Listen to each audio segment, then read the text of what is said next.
Welcome to BlackUSA.news morning show. I'm your host, William Honolulu Jr. Join us as we explore the news and opinions that impact our community. We break down how the major stories have a very personal, local, and racial impact. No topic is off limits, but even if the conversation gets rough, we're always going to keep it real.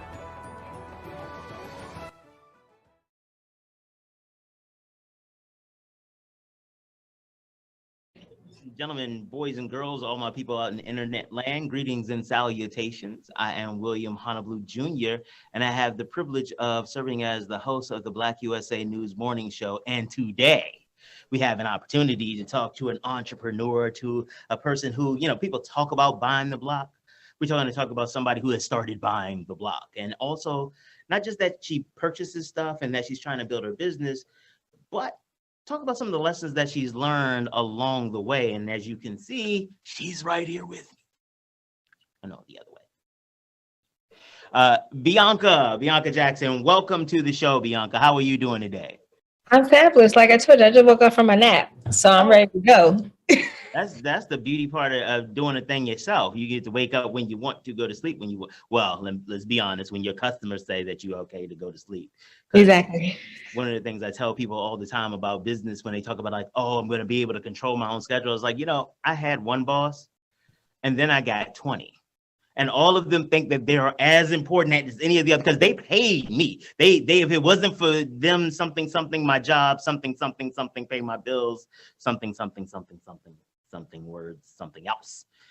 So yeah, I love to make sure people understand that because a lot of times my clients come to me and they're like, well, no, I can da-da-da.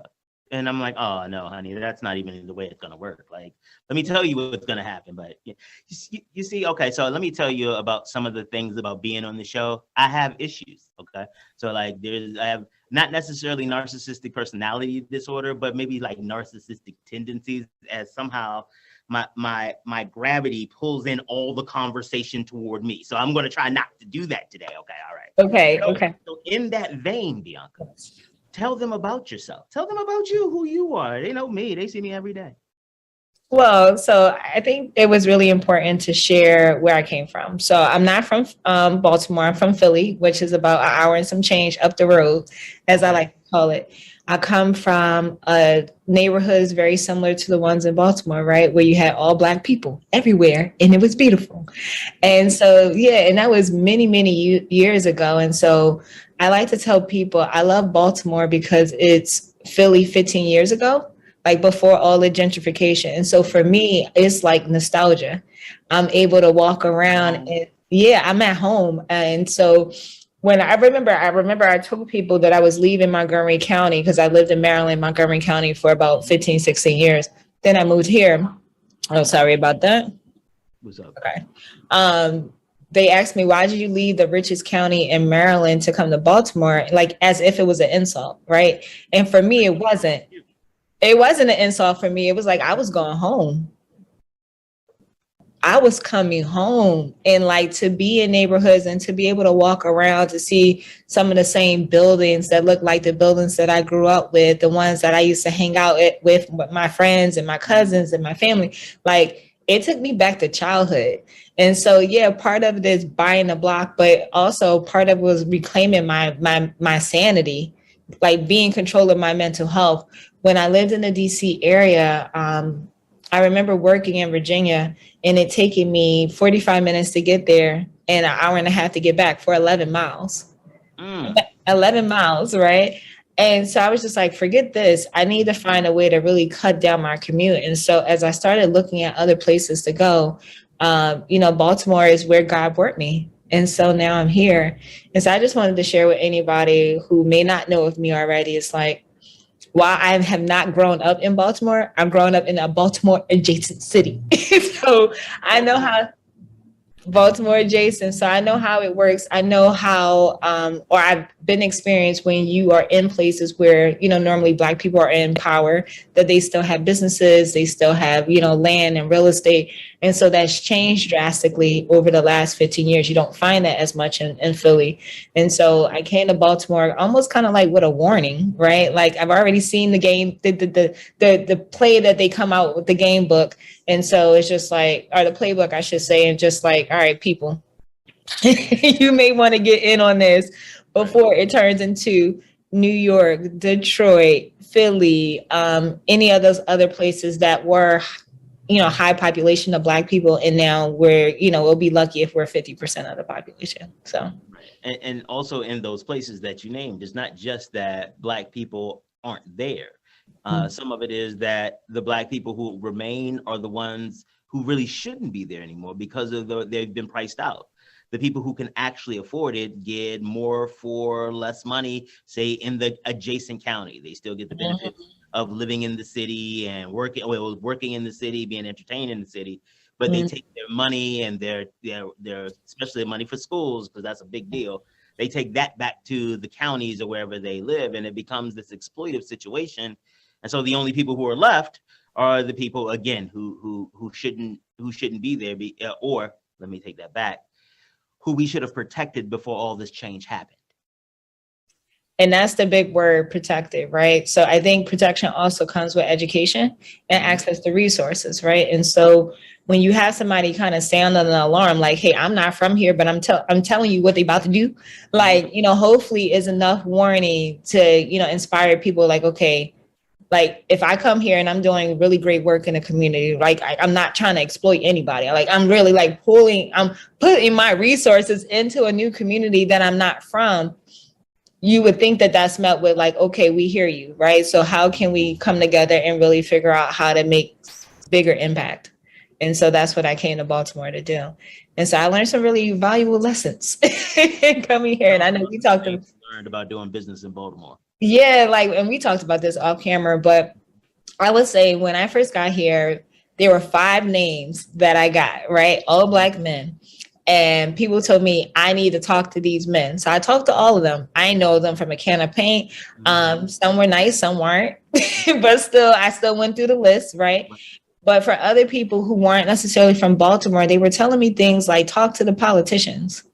And it didn't feel right in my spirit. It didn't feel right in my spirit because going back to what I know from Philly, like, yeah, you can talk to the politicians, but the people who really are doing the work are the people in the communities.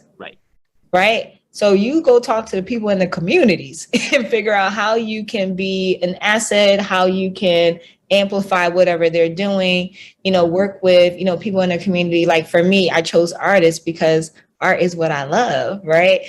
And I wanted to pour into the artist community that was here. And so that's what I did. So I didn't go after the politicians. And unfortunately, the politicians that people pointed out, they ran into some trouble in the first couple of years that I got here. And so it was a good thing that I didn't make those associations and try to navigate those circles or whatever. And so it wasn't until, I met, I guess you could say like somebody else who wasn't from Baltimore, but somehow she navigated the networks in Baltimore. And then she started introducing me. And then it was like, okay, whose man is this, right? If you got a resource and somebody doing some good work, we need to shout them out. Who's Quinn and Tamika. Yeah, big shout out to Quinn Conyers. Yes. Very, very, but also a person who's just really authentic in her work. And so that always makes the difference. It's kind of like when we had joked, like when someone introduced you or no one introduced you and people are looking like, who is that? The phrase is, whose man is that, right?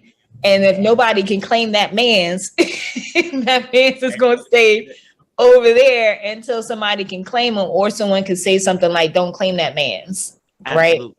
And it rolls into this whole idea of authenticity and reliability. From the small business perspective, a lot of times small business owners are like, well, why you need this reference? Why do I need this type of collateral? But it's the same thing we do with whose man's is this? Like a lot of people come to, especially in Baltimore, I've seen, I can't say, I'm not speaking about anybody else's community, But there are a lot of people who come to the community and they really do mean well. They Mm. really do. And they honestly believe that they'll be able to achieve all of these great things that they see. Right. But they don't know Baltimore. Don't know that you can open up the best business on the planet that serves everybody's needs. But if it's on the wrong side of Charles Street, if you're trying to support people who live on the west side, but your building is on the east side, or vice versa, you may go out of business. That is not something. There is no. You know what? I might write one of these books about how to do business. Let me write. Yes, write that down. Okay. Because it's a really good point, because I didn't understand the difference between the east and the west side, right? And so, like, I watched The Wire. I say that because I think that's everyone's pretty much reference for Baltimore, right? And so even in the show, For those who are not from Baltimore, that's right. Yeah. For people who aren't from Baltimore, they watch The Wire. They're like, they've heard about the east and the west side, but they didn't take in consideration how important that is. And so I realized in life, like in literally, I've seen people who they don't mess with each other. They met, oh, okay. Oh, where you from? I'm from over. Oh, nah, we good. There's no reason. Nah, I'm okay. I was like, yo, yeah, that everything you said you wanted, but she from over west though. Like, go ahead, yo. Can't mess with no broads from over west. Nope. Them west side chicks is crazy. Nah. Yeah. Like literally, you walk across Charles Street and you hear the exact same thing on the other side. Mm-hmm. But I mean, I think that is important for anyone who wants to do business, especially Black people who want to do business in Baltimore and want to actually be in the community and doing really great work. It's like all these idiosyncrasies you got to understand, right? Like all these nuances you got to understand. And it's like, it's not for you to come here and change anything or anybody. It's for you to figure out of the work that you want to do, where's the best need? Like, where can you find, how can you help amplify what's already happening and how you can kind of fill in a need? But in filling in the need, you still have to find a way to benefit the people who live in the city. And so one of the things that I learned is a lot of the big institutions who come here and do work, they siphon resources out of the city. Yeah. And so once I realized and saw it with my own eyes, I was like, oh, okay, well, let me. Yeah, I got to back up off of this, right? Because, you know, when you don't know, you're like, oh, let me see what's going on. And then you see it, you're like, oh, it's like you hit them with the Homer Simpson meme where you go back in the bush. Right. It's that type of situation. And so even like, for example, I used to work for the school district in Philadelphia before I moved to Maryland many, many years ago. And so public education is super important to me, and kids, right? Kids, public education. Mm-hmm. When I got to Baltimore, I had an opportunity to be a STEM teacher at Dr. Bernard Harris, right? At some wild third graders, but they they were my everything, right? But the program that I went through was with a large institution. I will not, shout them out here, but they had, some questionable, reputation in the city. And I didn't know that when I signed up. I was just excited to teach these Black kids STEM, right? And so, unfortunately, the program didn't last that long because of the reputation and like the strained relationship that they had with the school. But I'm like, these kids missed out because of this large institution's reputation. I'm like, man, that's crazy, right? And so people sometimes have good intention, but because their track records or their associations with other organizations can bring the whole thing to a full stop. And so I think that's important to mention, is just be very careful with like who you partner with when you come to the city. And just because someone's a large institution, sometimes that could be the worst partnerships. And it depends also who you're trying to serve and why you're trying to serve them. Mm-hmm. You're just in to get some data, you're in as part of your career transition. I can't even knock you for messing with some of the large institutions. They put you on that fast track. And again, how you choose to live your life, that's on you. But if you really want to talk about changing and having significant impacts on communities, there are people at those institutions, but you got to know who mans it is, because they all wear the same lab coats. They all got the same IDs. They all, first name is doctor, last name is all PhD. It's like they're all in the same family. Mm-hmm. But just like a family, just because your last name ain't Honolulu, you may not be cut like me. So as you are starting to work with people in these large institutions, like for example, big shout out to Dr. Phil Leaf over at Hopkins. I remember I used to work with this organization called the Fraternal Order of Ex-Offenders. Brother Ellsworth Johnson Bay was the president, founder, and CEO. And Phil Leaf, he's a researcher over, I think, at the School of Public Health, or this, I think it's the School of Public Health or Criminal Justice or something like that.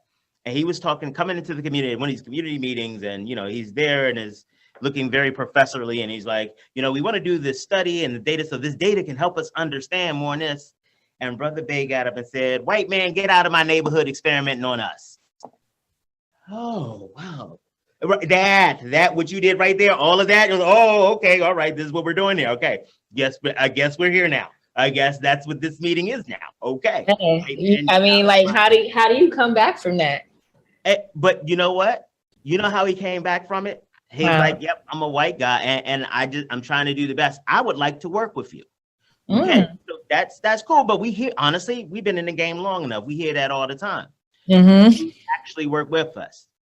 And what's more, and this is one of the reasons I give him shout outs. I haven't actually talked to him in about 5-6 years, but one of the reasons I give him a shout out, because he kept working with the community when the money was funny.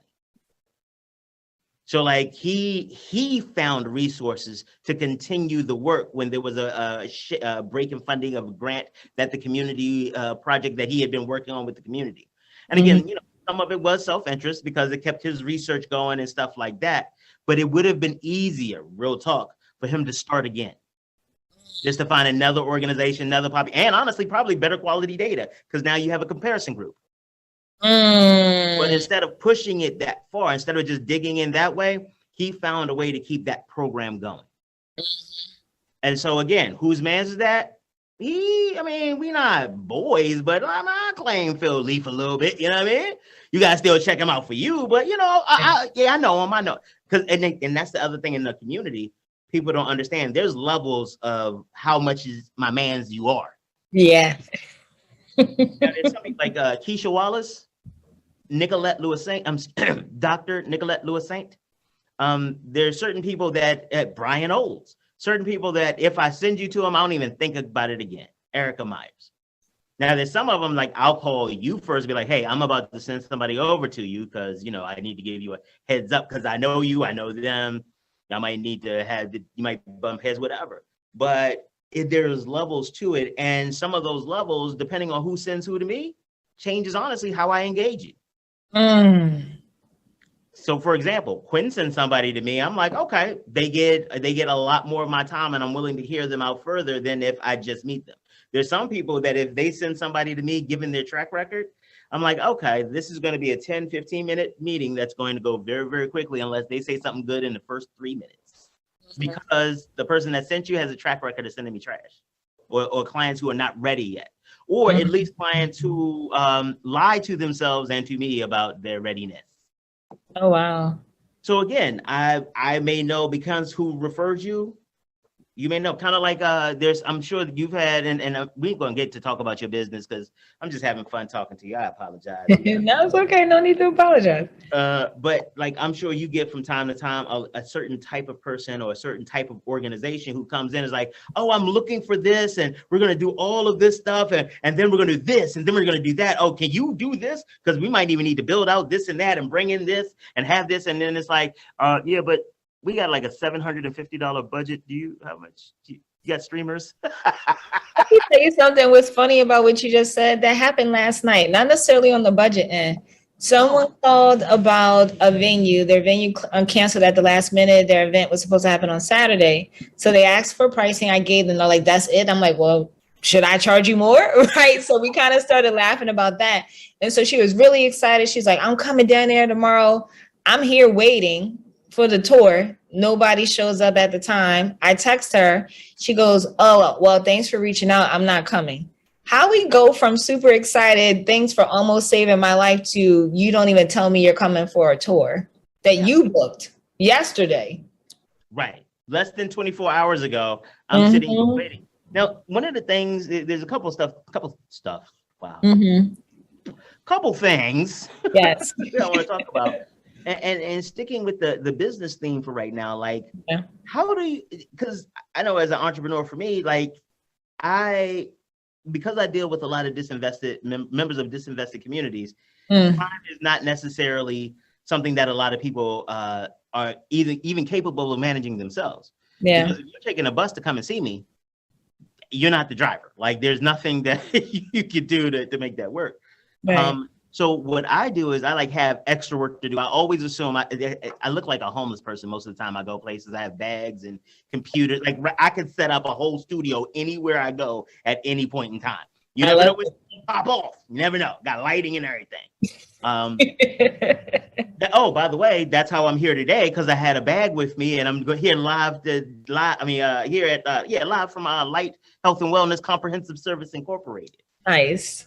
So yes, but again, I carry a lot of stuff with me. But I know for a lot of entrepreneurs, like that's not possible because the stuff you do is on site. Like you don't have extra work you could do. Like, oh, I can't let me bake some stuff while I'm here waiting for you, or let me decorate while I'm here waiting for you. Like, so how do you navigate these types of like ups and downs? Because I'm sure this wasn't the first time that this happened. Oh, absolutely not. I mean, this is pretty common, but what I normally do is bring my computer.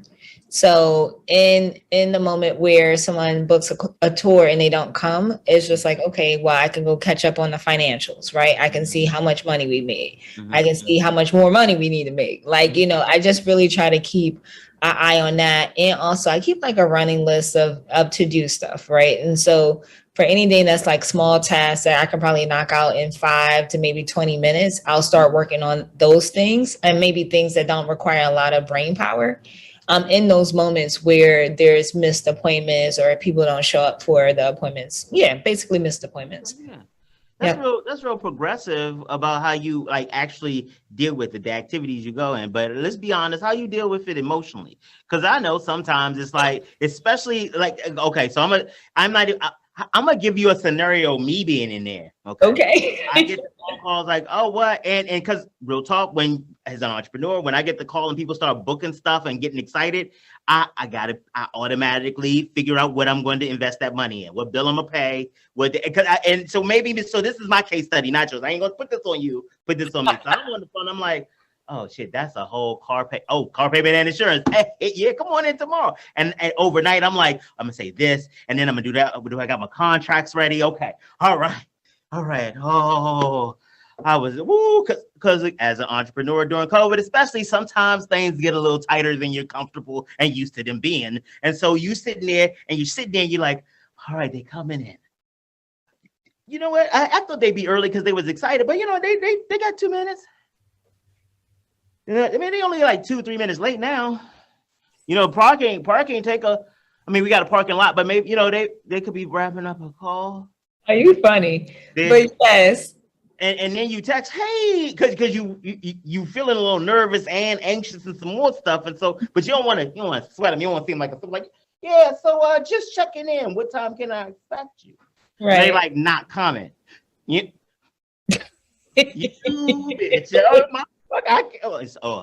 Damn, I got another fine. See, I get into character, and then I forget. And Donnie has rules about cursing, so I love it. So I would say, for this morning, honestly, it was like, man, I could have still been asleep. Like it literally was that. I had one of those nights where I was working till 1 a.m. I woke up somehow, some way at like 4:50 in the morning.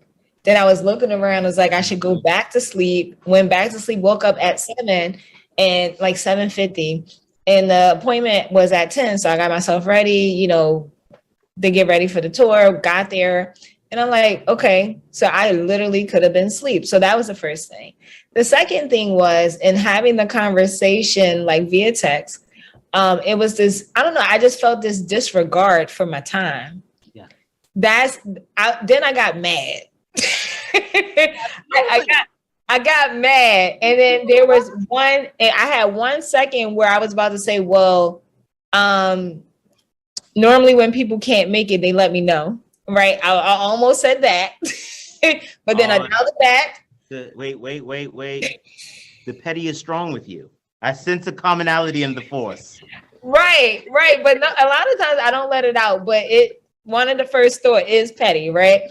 But then I was like, I dialed it back. I just said, she's like, thanks for letting me know, but we won't be coming. I say, you're welcome. and then left it at that, because you never know in the future, will it turn into something? Now, had I told her, well, most people let me know, then that could have been a whole exchange that I could have lost more time over. So yeah, it worked out. But I don't know. I think a lot of times, and I think this is funny, customers complain about businesses, but customers don't realize sometimes how bad of a customer they are. Oh no, it's not their fault. It's not. It's not. You just don't understand them. This is, again, as somebody, again, not narcissistic personality disorder, tendencies. I can tell you that sometimes it's because it makes sense that it's not your point. Your thing, because your intentions are pure. I just want the best for you. I will gaslight you for your own health and well-being. Yeah, I don't believe you can make good decisions about your own life, so I'm going to help you. Now, one of the, and on that same vein, one of the things that you talked about was that before you came to Baltimore, is your experience with Baltimore was The Wire. And what ends up happening is that when that homicide, the coroner, all these things that expose the drug life, and in some cases romanticize it, all of those became the frame of reference for people. So I was working with this one nonprofit organization. We used to go around the country, doing trainings and stuff like that. And people were like, oh, you from Baltimore? Do you have a gun? Have you ever been like shot at for real? And the thing is like, some of the questions they would ask me, it was like, yeah, but that was when I was in PG, so that don't even count. So like, no, you're focused on the wrong thing. You're asking the wrong question. But no, that's a good point, because I think a lot of people don't realize that every city has its bad parts. So the same stories that you saw in The Wire could be applied to Philadelphia. Actually, could be applied to Philadelphia right now. I want to say, last year they were dealing with unprecedented homicide rates. Like, it was just ridiculous, right? And on top of that, watch this. On top of that, y'all part of Pennsylvania, and y'all got a lot of QAnon there. Okay, that's so we might got like racism, but everybody got some of that. We got some ignorance and bad, but y'all got QAnon. Like when QAnon is like real whole, like they control counties. Like we got Republicans that control counties. Y'all got like QAnon counties. So we're not the same. I'm sorry. I gotta. Now Philly is one of my favorite cities outside of Baltimore on the planet. Like internationally, like one time I had a choice of a couple of places to go internationally, and I was like, I want to go to Philly. They're like, you don't even got to get on a plane for that. But can we though? And I took a plane from Baltimore to Philly. Like it took longer, felt to get to like cruising altitude than it took to get down. But I took a plane. I felt like a boss. I was like, yeah, that's what happens when you take a plane to Philly, dog. I used to take a megabus, baby. I'm loving this. So wait, so how long was the flight from Baltimore to Philly? From takeoff to landing, less than 45 minutes. It should have been less than that, because driving is about an hour and a half, maybe two. Remember, because think about when you're not just driving up 95, because you got to circle around some shit, and you got to go over the airport, and then you got to land. And all. When I tell you, like, pulling away from the gate to pulling into the other gate, 45 minutes. Not even like just flying time, but like pulling in to pulling in. Got it. Okay. Yeah, the flight time was probably like 20 minutes, if that. Yeah, like, and I think some of it was, and like I said, it felt like we spent more time getting up and down than we actually spent flying. Yeah. And you know what? I appreciate getting up there slowly and down slowly. Like, you know what? Go ahead and do that. Don't rush on my account. Yes. So funny. So what have you learned about the differences between what you saw on The Wire and what you thought you would find in Baltimore and what you actually found when you got here? Well, I would say this. The Wire didn't scare me because I grew up in North Philly. Like, so the stories that you guys had in The Wire, or the show had in The Wire, I should say, were very similar to stories or just experiences that I already knew of since I was a kid, right? So this was like, again, adjacent city. Like, there was nothing new about it for me. Okay. So there was no fear. I just know that every time that I talked about Baltimore, that was the first reference that people mentioned. Oh, is it like The Wire? Are you afraid? Do you lock your car at night? Do you like just crazy? Hey, yo, you lock your car at night? Like, where you live, in the woods by yourself? Like, bears don't have thumbs, so I guess you're okay. Like, what the hell are we talking about? I mean, like, people ask the craziest things. And so, like, for me, like, it had no effect on me. I just knew that, unfortunately, The Wire left the city with a black eye, from a marketing perspective, right? Mm-hmm. And so there was no fear. I wasn't afraid of coming here. I actually didn't know anything about the neighborhoods. And so how I even got here, my realtor sent me properties on the map. And I just pointed at one. It's like, I want to see that one. And the only thing that I knew was it was by water. And that's where I wanted to go. Generally in real estate, if you don't know nothing about real estate, if you have an opportunity to buy a building by water, go buy that. And so I knew that. And so I did, and I got like a really great deal. And so, I would say it's kind of downtownish for most people who don't live here, right? It's so funny because when I talk to people about Baltimore, where Brick Rose is, they're like, oh, it's like Fells Point, Canton. It's like, we don't really call it Canton. It was called something else back in the day. And I'm like, okay. Oh, yeah. I get it. They did the same thing with DC, where North Massachusetts Avenue became Noma. But in order to sell something, you got to give it a brand new name, right? And so I'm just saying. So the same thing in Philly. In DC, and I was there for first 14 years of my life, and I got issues with how it is. Oh, I have issues too. That's why I had to leave. But even in North Philly, right? So where I grew up, we knew like the name back in the day was like Brewery Town, right? So this is where a lot of the German immigrants moved into. I would say probably anywhere from the early 1900s to maybe about the 60s. Around the 60s, Black people moved into that neighborhood, and the last German family moved out like in the late 80s. Like the father died and the mother was there, and her family came and was like, oh, you got to move because there's nothing but Black people around you, right? Yeah, this moms, Yeah. And so over the last, I would say 20 years of gentrification of my neighborhood where my mom still lives, they brought back the name. So they refer to it as Brewery Town, not North Philly, to make people comfortable living there. And it has been successful. So on the main Ave where I grew up, there's all these shops now that didn't exist before. You got, dog shops, cafe shops, CrossFit, artisanal sandwiches. And so when I came to Baltimore, I was like, look, I already saw the game plan, right? This is what's going to happen. They're going to get y'all to move to the suburbs, to the county, as they call it here, right? Out the county, because it's not just the county, it's out the county. Out the county. Don't get you to move out the county, give up your real estate in the city, have the prices drop really low. People are going to come in and buy them. And then if you ever decide that you want to come back to the city, it's going to be too high for you to afford it. Yeah, and the thing is that a lot of that plan is contingent on individuals not under their life circumstances are squeezing them so much because of the lack of resources in regular other parts of life. Mm-hmm. Where I was reading something recently that the average Black net worth is like $17,000 or something like that, and the average white net worth is like $170,000, or like white household net worth versus Black household net worth, like in an order of $150,000, over $150,000 difference in net worth. Mm-hmm. That also means that there are certain things that you don't get an opportunity to do when you have a lower net worth. You don't get an opportunity to think about stuff. It's okay. So even with that though, I want to say there's some studies out that say as early as I think it's either 2037 or 2047 that network for Black families will hit zero. Yeah, no, I've seen. I didn't know how far along it was, but I have seen they made reference to it. I haven't read the study, so I can't speak to it. But I have heard that is there's a study that study does say that.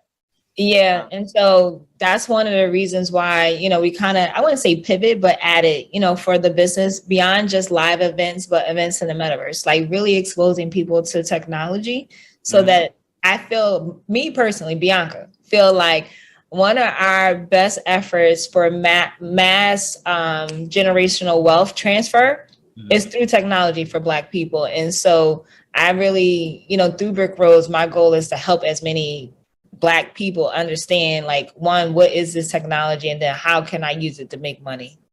So okay, so how are you integrating the real life Brick Rose? Well, you know what, let's take a step back. Okay. Tell them what Brick Rose Exchange is. Tell them how to get there.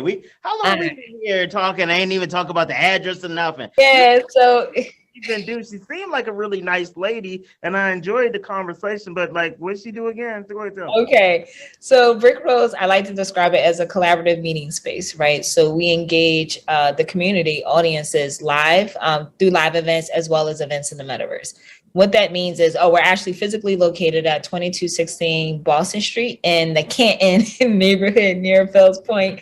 So not too far from downtown. And so if you know Captain James, Sip and Bite, we're in that area. So I know a lot of people when I say that, like, oh yeah, I go there all the time. I love it, right? So so we're in that area. So what we're doing with the technology is, one, showing people how they can have events in virtual spaces. And so there's a lot of people who still don't want to go outside because they think everybody nasty. And so they're right. In the bathroom recently, somebody left out of a stall from beside me, and they walked out without washing their hands. Just filthy McNasty. Filthy McNasty. So for organizations, nonprofits, even individuals who are trying to figure out, one, either how to build hybrid experiences where there's some live component with a virtual component, metaverse events can be really helpful for that. For people who are just like, I don't want to do anything live because I don't want the overhead costs of a venue, food, parking, all that other stuff that comes along with live events, we do their events in the metaverse. And so one of the events that are coming up at the end of the month is actually a housing seminar. And so I'm really excited. Yeah, we're going to be working with O'Hara Developments. And so they're going to be talking to people who want to come to Baltimore to actually live and, find ways to make money. So them acquiring properties that are owner occupied, I think that's the term for it. Owner occupied, they live in the building, but maybe they're renting out, I don't know, the bottom floor for a storefront, or they're renting out another apartment in the building for other people. And so I really like what they're doing in their model, because it's getting people to literally real talk invest in Baltimore. I think a lot of conversations that I've had with people since I've gotten here, especially those outside of Baltimore, the whole idea of the dollar houses, which I think are just ridiculous. That's my own personal opinion, not yours. But people who want to invest in the city, but they want to try to do it at the lowest cost possible, which I really feel doesn't really impact anybody but your pockets. And so that's why a lot of people come to Baltimore. That's why you got to be related to somebody. Yes, whose man's is this? It's like the Wild Wild West. Everybody's at the gold rush. Yes, everybody sees Baltimore has a lottery win and everybody's trying to get some. It's like, whoa, calm down. I don't even know you like that. Right. Whose man's are you? Right. And so part of my mission in talking to people who don't live in the city is no, move to Baltimore. And they're move to Baltimore. I'm like, yes, move to Baltimore. And so while there's all this development happening, I think that there's great opportunities for Black people. And I'm going to specifically say that, to come from out the county back into the city and come from other cities to really invest and make significant impact here. When you start looking at, I'll just go back to public education. I wouldn't have been able to be a STEM teacher for DBH, right? Dr. Bernard Harris, if I wasn't necessarily inside the city limits, right? And so that was one of the conditions of the program. And so, if you have aspirations to I don't know, just impact or be a part of something bigger than yourself, it makes sense to move to the city and figure out how you can plug yourself in and not just extract. I think just for me personally, I have a problem with people going places and extracting. It just it gives me colonizer vibes. So vibes. You was a colonizer. You on the smallest. You a colonizer without the resources. Stop playing. Yeah, but the thing about it, sometimes I think some people don't even think that that's what they're doing. Many of the colonizers didn't either. I'm trying to bring you Jesus. How can you live your life without the Lord or God? Ooh, you about shots fired. You about to get some emails. Just walking around without God on your side. I will save you from your savage ways, baby. You about to get some emails. And if you don't want to drink of his blood, I will spill yours, Jesus. These are the views of William Honolulu. But you are absolutely right. Yeah, it's sometimes it's going to take people that look like us to check other people who look like us, right? I personally don't believe that that's the right way to go into communities and siphon resources. You got to put something back. It's almost like, I don't know, just really simple recycling, right? You got to put something back, because if you don't, you're a part of the problem. But I tell all of my clients and my personal life philosophy, and it guides like all of the stuff that I do. Yeah. Any problem I have, I start with the question, how can I help somebody else? Anytime I'm trying to do anything, it's like, all right, I know I need this, but wait. What can I do to help somebody else? What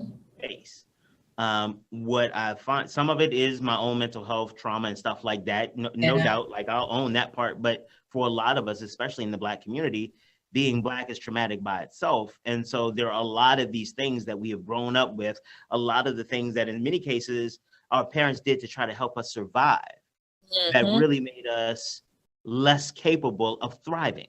Yeah.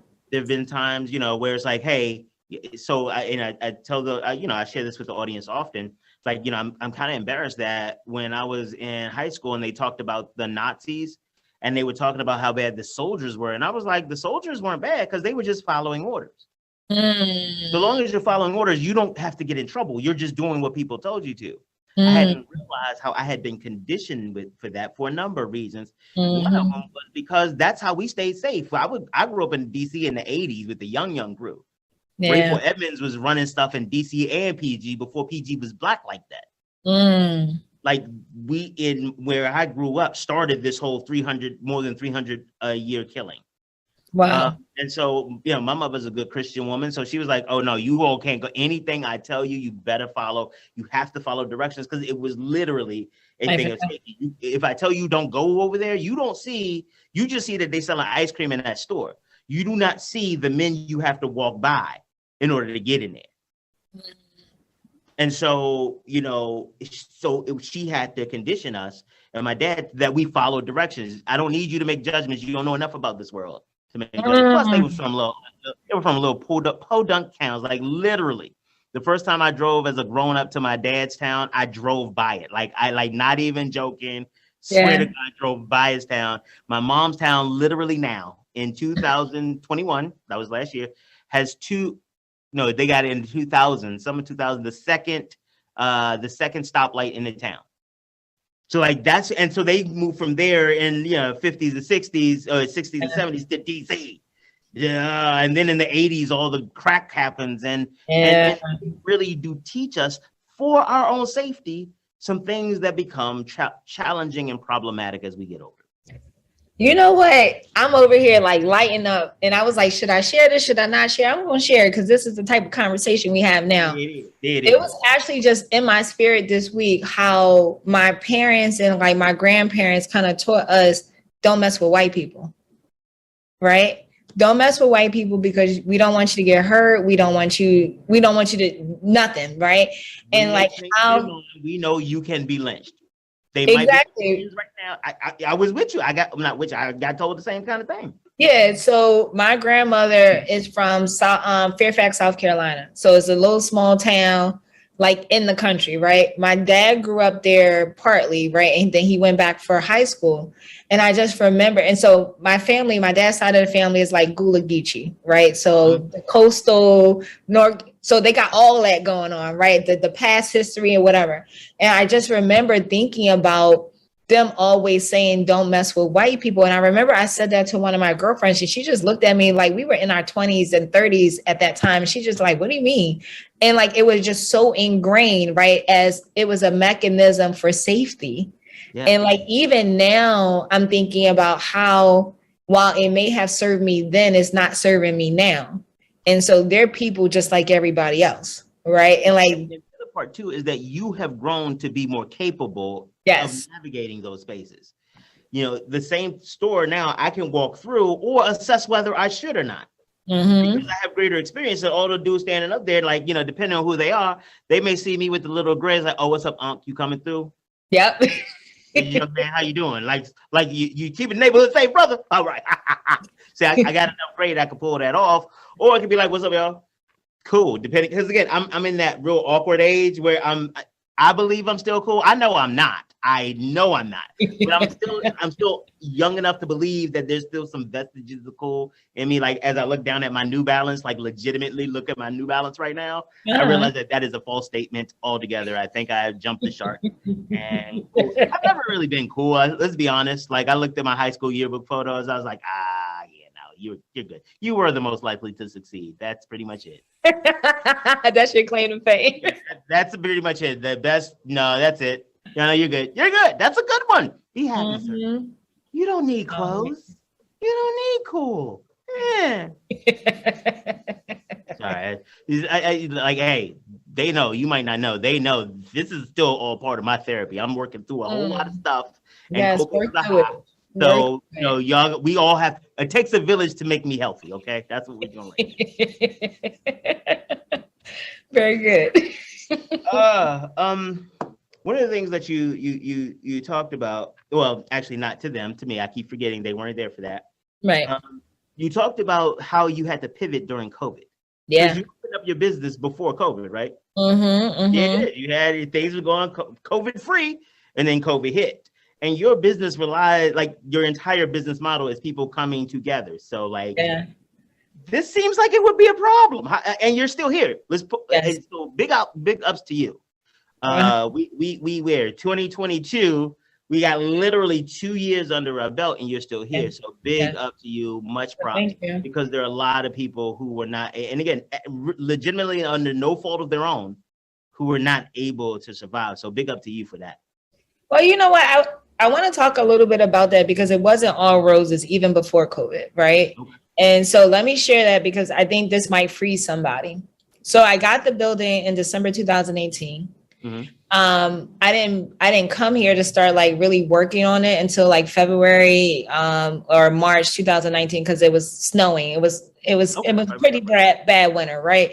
And so when I started to work on the building, not me personally, but the contractors, you know, like the roof needed to be fixed, you know, the whole bottom level needed to be renovated, and it took way longer than what I wanted it to. So I wound up hiring somebody that I probably shouldn't have hired because it took 4 months to renovate the space.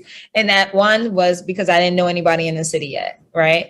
And so even when we opened our doors, I would say July 2019, even before COVID, which was beginning of March, we were struggling, right? We were struggling because we were going through the whose man is this? And so even if you have a resource that people need, here in Baltimore, you need to have connection and community. Like that is first and foremost. So that was the first thing. The second thing is we really didn't know how to talk, or I didn't know how to talk to the people in Baltimore. So I came with this very DC mindset of like, oh, well, I got a space, people got money, like what's the problem, right? Very different, right? And so you know what I'm talking about. DC is a very transient city, meaning like people come in and out all the time. You know, they're willing to just exchange transaction because I may never see you again. Exactly, right? So they don't really care to get to know you. Like, I'm going to have my event here. I'm going to be out. Here in Baltimore, did you go to City? Did you go to Poly? Where your mama stay? Where your grandmama stay? Where your auntie stay? And I had no answers for those questions because one, I didn't go to school here. I don't got no family here. And so it was a struggle at first. But I will say this, COVID was the hard reset that I needed to, one, temper down my ego, right? Or what I thought was best, right?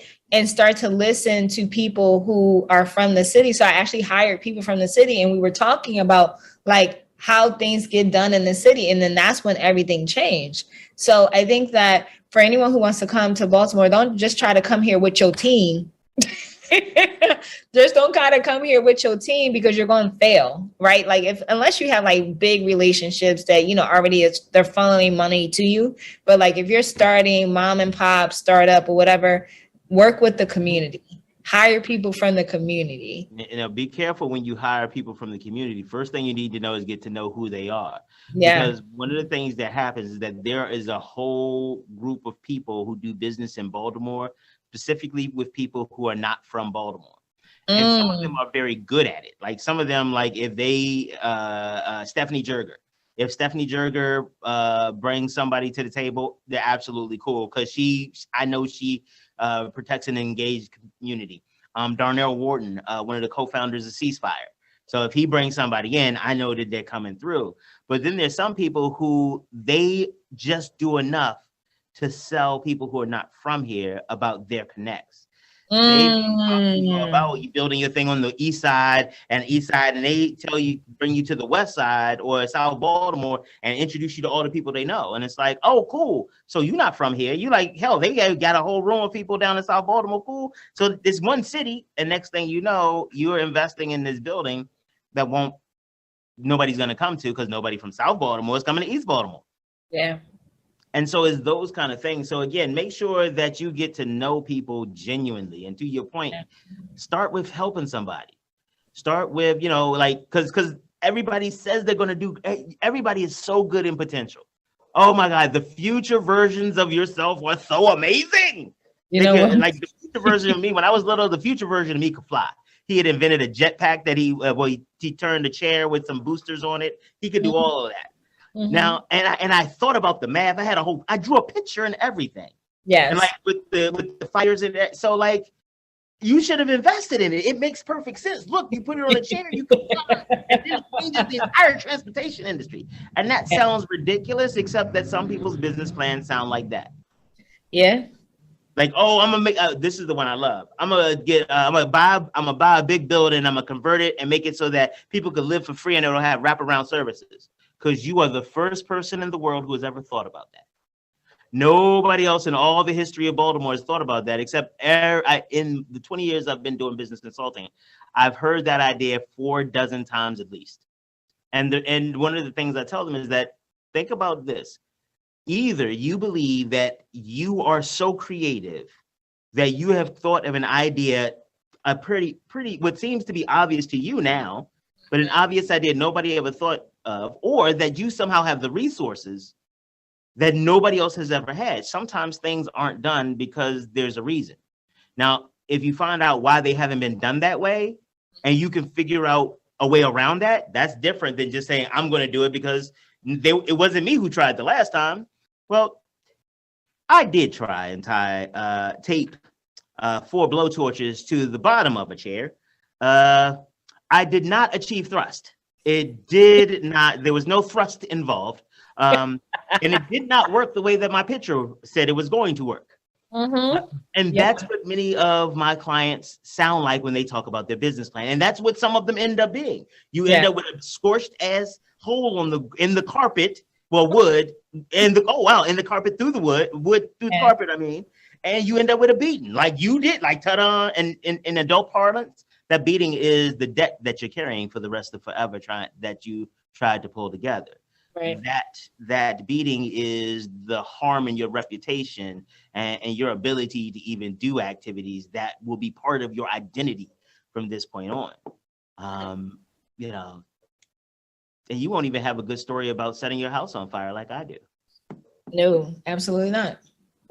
Absolutely not. You know what? I'm gonna send my mother an edible arrangement. I just thought about that. Like, damn, yo, you know what? She the goat. I gotta give it to her. Wait. So this is a real thing. Like, you really put a hole in the floor through the carpet and scorch the wood. I'm surprised you are still living. Me too. This tells you how durable I am. Oh, I'm built I'm built for tough.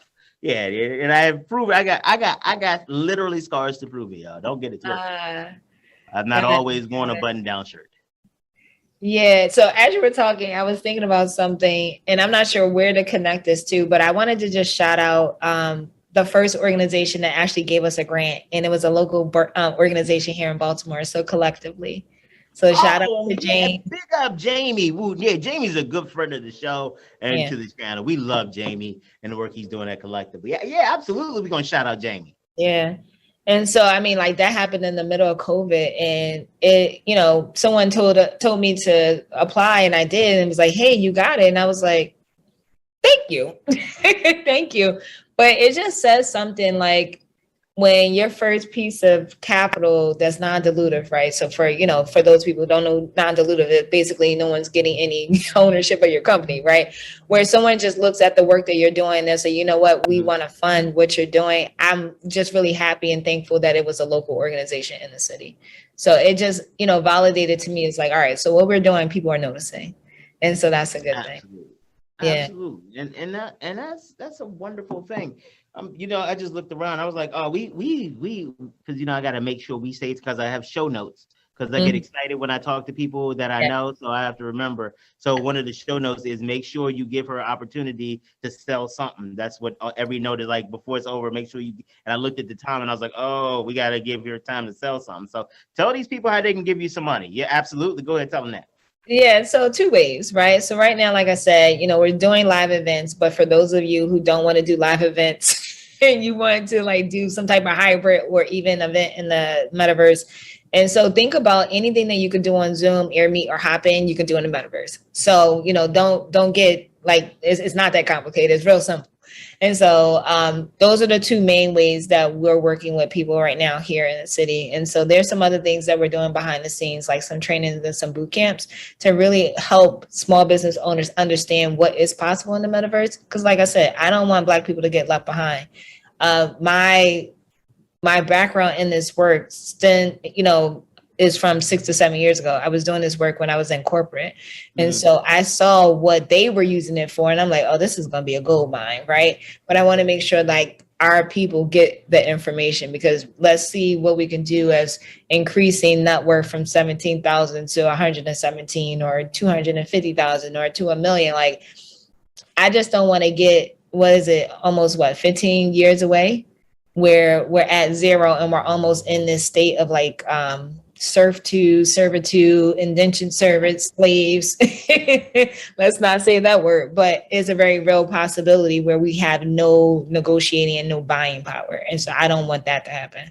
And for me, big shout out to the people who pulled together the first union at Amazon in New York. Big ups to y'all. Because to your point, without people banding together and working for their common interests, those with power will continue to exploit them. Yep. What is a colonizer supposed to do besides colonize? That's like, what is a waiter supposed to do besides wait? A chef supposed to do besides cook? Like, you asking them to do you asking them not to do what they built for. Stop playing. Yeah. It is up to us to stop the colonization and hold them accountable. And because I know this ain't your part, let me go ahead and shift the screen, because I don't want nobody to attribute this to you by yourself. If we're going to talk about it, one of the ways that you address it is you take the stuff that was taken. If I break into somebody's house, I take their TV and I give it to my son for his birthday. He doesn't get to keep it. But somehow United States, well, okay, sure, all right, whatever. All right, so, Bianca, did you tell them how they can get in contact with you and stuff like that? Emails, telephone numbers? No. So our number here at Brick Rose is 667-210-2138. So that's the phone number. The general email address is info@brickroseexchange.org. So think brick on a wall, rose like a flower, exchange.org. And those are the best ways. Sometimes people find us through Facebook. Sometimes they find us through Instagram and send us messages there. But if you can use the website, that would be even better. We should probably have pull together some small business owners and really help our community understand like how to better help small businesses, because I don't think a lot of people understand the value. Until I started doing marketing, I didn't understand the value of just liking. I was like, that's not didn't even matter. But for a lot of small businesses, that like and subscribe really makes a difference sometimes in making money and not. Real talk. So it does. I mean, the algorithms have you all messed up. Like, if no one's liking your stuff, then it starts to throttle it, right? Like, it stops showing to less and less and less and less people. And so even if you don't have a need for that service, just like it because they're a small business. Yep. Let's see what else. I think that's about it I got from you. So you coming back though, right? This is not going to be like a idea. Okay. Yeah, I'm talking to you. Like, oh yeah, I did that already. I don't have to do it. You can't see me on the same show twice. Oh. Just want to make sure we was beyond that. I didn't want to. We are. I had a good time. And now I got it on tape too, so you can't even take it back now. I mean, granted, Trump. Well, never mind. Separate. That's another story. We not him. I got too many shows just bottled up and pent up in me. Pent up in me. That's a lot of shows. That's why I do 5 days a week. You know, need to say a lot of stuff I need to work through. My therapy. Again, this show has saved me a lot of money in COVID. Well, good. Woo! Good. But I know in addition to saving you a lot of money, I know that a lot of people get value out of it. Because I mean, something as simple as having a conversation of how you do business in Baltimore before you get to Baltimore or in your first few months can save people millions of dollars and also can avoid them going out of business. Yeah. Because it's not like a lot of the cities around the United States. It has its own culture, the way it moves, and like you said, a lot of the people who live here have heard it all before. They've met the white saviors. They've met the black saviors. Right. I was going to say black colonizers, but we can go with that too. Yeah, they met them all. But they come just like the English did to the Muslims with the sword in the shape of the cross. Anyway, whatever. You're going to get some emails. Makes my from some religious people. Scratch it a little bit. Yeah. All right. See, we about to get in trouble. Okay. Well, let's not get in trouble. Well, I mean, I spent a lot of time in trouble, so I mean, it's not new. they know what you said. Bianca, you know what? Let me let you go. Are you gonna sit here and keep on talking? We've been trying to go for like 2 minutes or something like that. It's like, yeah, but one more thing before this is how you know our family from the South, where it's like you can never leave. Right. But what's your one more thing though? No, because it was a whole thing. I was going, yeah, you're not slick. Oh, you Southern. Yeah, I know what part of North Carolina your family from. I know that part. You're not slick. All right, ladies and gentlemen, thank you very much for joining us. Bianca of Brick Rose Exchange. Woohoo! All right, we will be black tomorrow. The thing moved. I don't know what the hell is happening here. The technology. This is what happened when I try to go on location by myself. I'm gonna be in so much trouble. Horses is not. Oh my God, everything's moving.